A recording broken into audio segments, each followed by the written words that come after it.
आज हम बात कर रहे हैं संधारित्र की और संधारित्र के एक प्रकार की। तो संधारित्र या जिसे हम अंग्रेजी में कैपेसिटर कहते हैं, वो क्या होता है? एक ऐसी युक्ति है जो आवेश को संग्रह करने के काम आती है। आवेश का संग्रह उसमें किया जा सकता है। साथ ही साथ जो बड़े इलेक्ट्रॉनिक सर्किट्स होते हैं उनमें भी वो विभिन्न प्रकार से यूज होता है, और जिसका सिंबल कुछ इस तरह का होता है। दोनों प्लेट्स बराबर बनाई जाती हैं और इस तरह का उसका सिंबल होता है, और इसे हम सी से दिखाते हैं।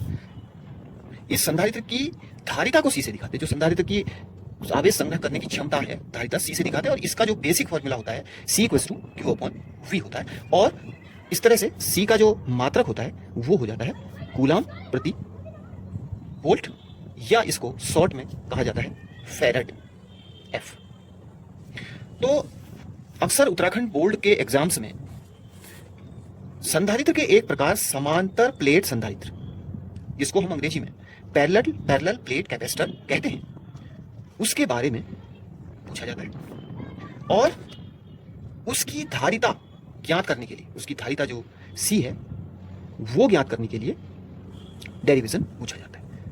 तो सबसे पहले जान लेते हैं कि समांतर प्लेट संधारित्र होता क्या है। समांतर प्लेट संधारित्र दो एक समान क्षेत्रफल से बनी हुई समांतर प्लेटों का एक समायोजन होता है, जिसमें पहली प्लेट धनावेशित ली जाती है और दूसरी प्लेट ऋणावेशित ली जाती है, और उनको एक दूरी d से सेपरेट किया जाता है। मतलब उनके बीच का जो सेपरेशन है वो d होता है, और दोनों का जो क्षेत्रफल है वो एक समान लिया जाता है, जिसे हम a से यहाँ पर दिखाएं। तो चूंकि हमने पहले पढ़ा है कि किसी भी संधारित्र की धारिता का फॉर्मूला ज्ञात करने के लिए हम Q/V का यूज करते हैं।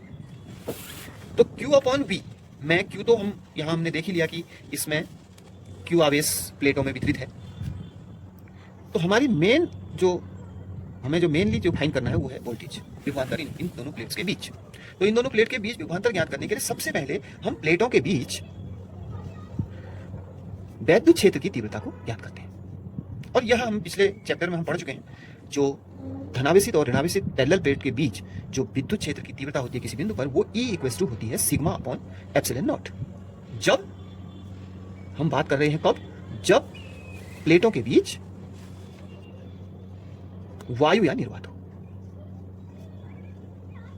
तो हम ये σ जो ε0 हमने कहा, इसमें ε0 जो है वैद्युतशीलता है, और सिग्मा जो है वह कहलाता है पृष्ठीय आवेश घनत्व। और ये जो पृष्ठीय आवेश घनत्व है इसका फॉर्मूला बनता है Q/A।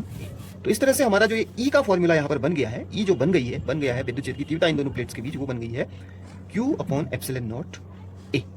इस तरह से अब पुनः हम विभवांतर का जो E से रिलेशनशिप है उसके आधार पर V = हम E × D लिख सकते हैं, और E की जगह हम Q/ε0A पुट कर लेंगे। तो हमारा इन दोनों प्लेट्स के बीच, इस पैरेलल प्लेट कैपेसिटर की दोनों प्लेट्स के बीच जो विभवांतर हमारा बन जाता है वो बन जाता है QD/ε0A। और ये कौन सा केस है? जब प्लेट्स के बीच वायु या निर्वात भरा। तो इस तरह से हम अब इसकी धारिता क्या कर सकते हैं, और धारिता हमारी आ जाएगी C = Q/V, और V की वैल्यू यहाँ से पुट कर लेंगे। ये वैल्यू यहाँ आ जाएगी नीचे, तो QD/ε0A, Q से Q कैंसिल, और ये बन गया है ε0A/D। फाइनली जो धारिता का फॉर्मूला जब उसके बीच में निर्वात हो, तो इसे C0 से इंडिकेट करेंगे, तो वो बन जाता है ε0A/D। ये फॉर्मूला हमारा समांतर प्लेट संधारित्र की धारिता जब उसकी प्लेटों के बीच क्या बराबर, वायु या निर्वात। अब दूसरी स्थिति ये हो सकती है कि अब जो ये प्लेट्स हैं इनके बीच में पूरी जगह में कोई परावैद्युत पदार्थ भरा हो। परावैद्युत पदार्थ क्या करता है? इसकी धारिता को बढ़ा देता है। वो हम देखेंगे कैसे बढ़ाता है। तो जब ये परावैद्युत पदार्थ यहाँ इसके बीच, इन दोनों प्लेट्स के बीच भर दिया जाएगा, तो उस केस में हम ε0 को एप्सिलॉन से, मींस वायु या निर्वात की वैद्युतशीलता को उस माध्यम या उस परावैद्युत की वैद्युतशीलता से रिप्लेस कर देंगे, और इसकी वैल्यू हम ε0K रख देंगे। तो फाइनली हमारा जो फॉर्मूला वैद्युत धारिता का इसी एनालॉजी से आ जाएगा।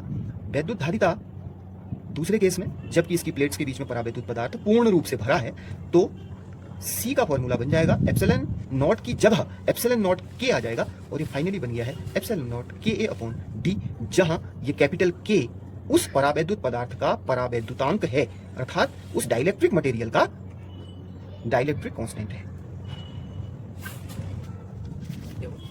अब इसी प्रकार जब हम आगे बढ़ते हैं तो एक और स्थिति हम लेते हैं पैरेलल प्लेट कैपेसिटर की, स्थिति थर्ड, जिसमें हो ये कि जो प्लेट्स हैं पैरेलल प्लेट कैपेसिटर की, समांतर पट संधारित्र की जो प्लेट्स हैं, उन प्लेट्स के बीच में जो जिनके बीच की डिस्टेंस स्मॉल टी थी, उसमें पूरे एरिया में परावैद्युत पदार्थ न भरा हो, बल्कि एक पर्टिकुलर एरिया, सपोज हम मान लेते हैं कि टी मोटाई पर ये परावैद्युत पदार्थ भरा हो, के परावैद्युतांक का परावैद्युत पदार्थ भरा। अभी पूरी जगह प्लेट्स के बीच पूरी जगह पर यह परावैद्युत पदार्थ नहीं भरा, बल्कि टी मोटाई का एक परावैद्युत पदार्थ की पट्टी इसके बीच में है।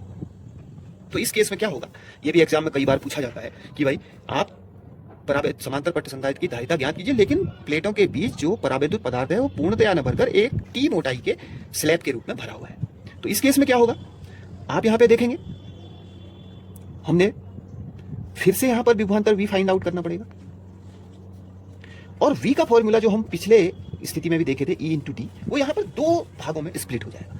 एक भाग तो वह है जिसमें परावैद्युत के कारण वो वोल्टेज हमें मिल रही है या विद्युत क्षेत्र की तीव्रता मिली, और एक भाग वो है जो बचा हुआ भाग D माइनस टी वाला, जिसमें केवल वायु या निर्वात है। तो इस तरह से क्या होगा, वायु या निर्वात वाले के लिए हम E0 का यूज करते हैं, E0 into D minus T हम कह सकते हैं, क्योंकि टी एरिया में के परावैद्युतांक का पदार्थ भरा है और बचे हुए D माइनस टी में वायु या निर्वात है, तो हम E0 से उसको इंडिकेट करते हैं, प्लस शेष जो टी वाला था पार्ट, उसके लिए हम E का यूज करते हैं, और E इंटू टी हम इसको कह पाएंगे इस फॉर्मूले की बेसिस पे।